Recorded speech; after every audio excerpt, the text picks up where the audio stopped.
Coach McDonald. I'm the running back coach here at USC, and happy to be here at the end of the day. Very special place, and looking forward to talking to you guys. Be nice, okay? But where can we start? Let's start. All right, Adam.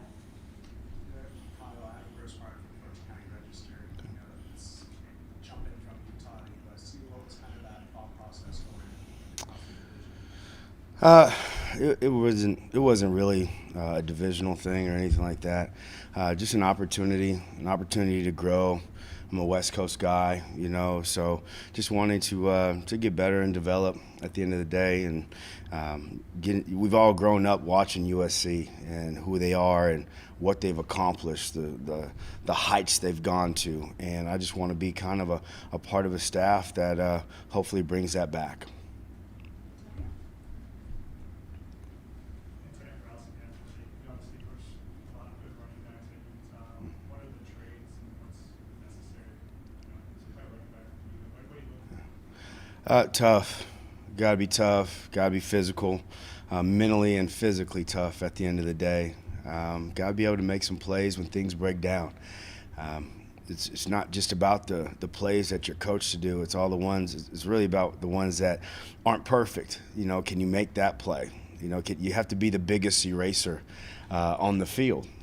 So you got to be able to make those plays when things don't go right, and you got to be consistent. Just got to be a guy that wants to try to be the best, not only the best out west, but the best in the country, And I've gotten a couple of guys that have kind of been in that arena, and I really want to coach some of those guys that will be at the pinnacle of the running back position in the country. USC Radio broadcast.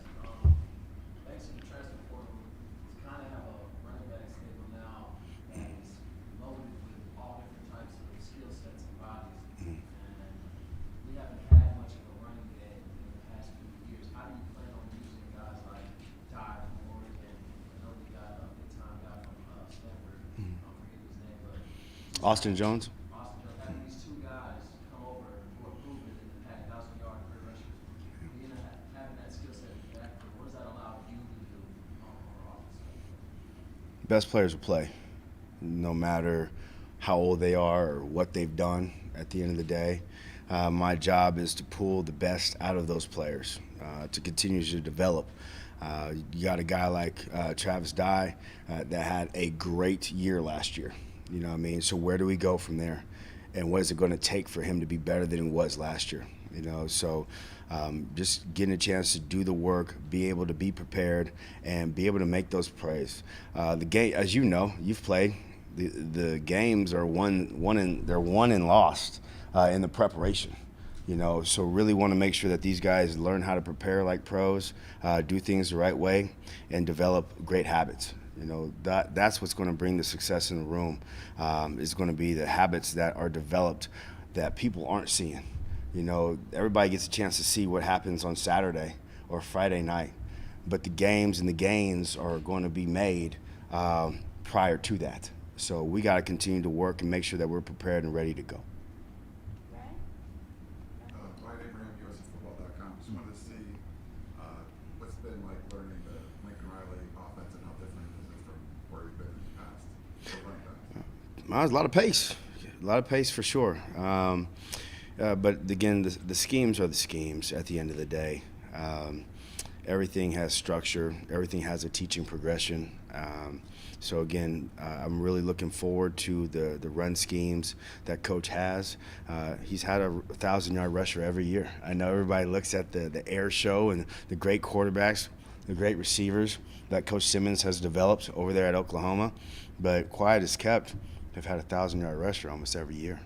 So I just want to be able to be a piece of that and hopefully do it better.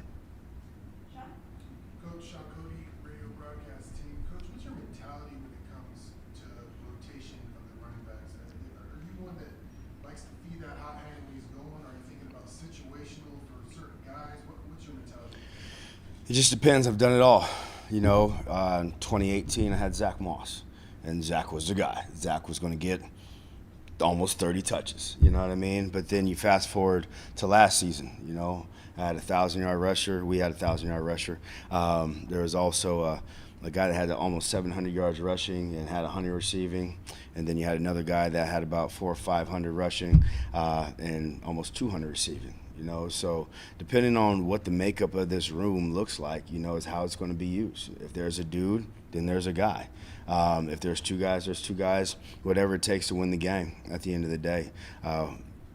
As well as situational football is football, and being successful in those situations are everything, So getting a chance to see what these guys can do at the end of the day and what roles they do fill, we'll see what our room is made of. Sports.com. I think a lot of us were surprised when Travis Dye hit the portal. Can you take us back to how that news spread around the office, what your reaction was, and how quickly you guys reached out to him? Well, as soon as he hit the portal, we were calling for sure. A player like Travis, Travis is a unique player because he can catch it, he can run for power. At his size, he's a tough cookie, and he's very slippery. So once he did hit the portal, it was a deal where we really wanted to get him here. Thought he could fit a little different size-wise in terms of what Coach Riley has had before, but when you talk about the mindset of the player, it's very similar to what he's had. So it was definitely wanting to get him here as quickly as possible so he can see this place and make a sound decision. How'd you find out who you know that he was in? Say that one more time. How'd you find out that he was in the portal? Because he hit the portal. Did someone tell you, or you saw yourself? I saw it myself. Gerard? Martinez, USCFootball.com, 24/7 Sports. Coach, congratulations on the new gig out here in Southern California. You recruit Southern California a lot when you're in Utah. You get a guy, Malik Brown, who's modern day, played a lot of running back, but I hear Dennis Simmons wants to use him a lot in the slot. What's your vision for Malik Brown?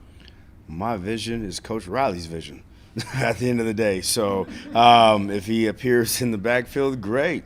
If he appears in the slot, great. But with a player like that, the ball just needs to find him in different ways, shapes, or forms. And I know Coach Riley's going to use him very creatively in this offense. So it's not like we're pulling and tugging. It's whatever Coach would like to do with Riley. No pounding the table. Everybody, I think even people on defense would pound the table for him. He's a very talented young man, tough, explosive, and looking forward to seeing what he does in this offense. Coach, Eric McKinney with WRSU.com. You coached some big-time backs at Utah, but you've also found them, maybe not the five-star guys. What goes into your process of looking for and scouting guys? The evaluation process is a group process. Offensive coaches, defensive coaches. Would the defense want to play against a guy like this? But when you're talking about the evaluation, you're going to start with his body type. His mindset, competitive spirit. Obviously, the agility and the playmaking ability are going to go ahead and be at the forefront as well. But it's just a long, drawn-out process of current evaluation over and over. Each game, you want to continue to evaluate the player to make sure that this player is picking the right place and he's right for us and we are right for him. Did I see your hand up? Yeah. Ryan? Player that came from the transfer portal last year was Darren Barlow from TCU. What have you thought of? It seemed like a really interesting play. Darren Barlow can play. So I'm really looking forward to working with him. He has the size. He's twitched up. He has speed. He's a tough kid. So I recruited him while I was at Utah. Didn't get him, obviously. But I'm really looking forward to working with him. I think he has a skill set of some of the guys that I've had before, and looking forward to seeing what that looks like in Coach Riley's offense. Both Darwin and Brandon Campbell kind of waited their turn last year. Were probably thinking that this was maybe their year. What kind of conversations do you have to have with them when you bring in two experienced backs like Travis and Austin? Compete. This is going to be a very competitive room. It's going to be one of the most competitive rooms in the country.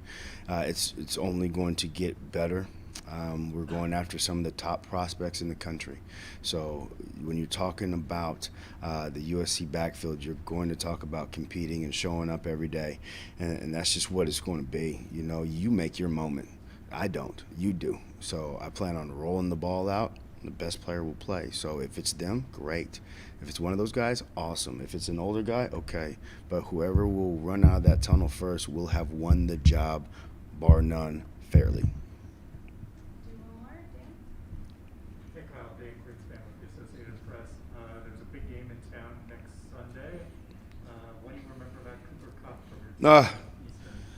A punt returner, yeah. Very, very special human being.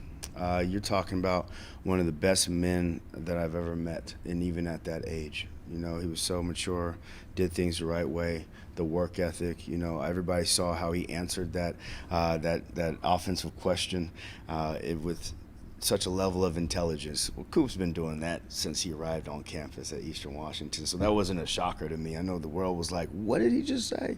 But he's a great person, very intellectual, student of the game, and I'm looking forward to seeing him play in the Super Bowl.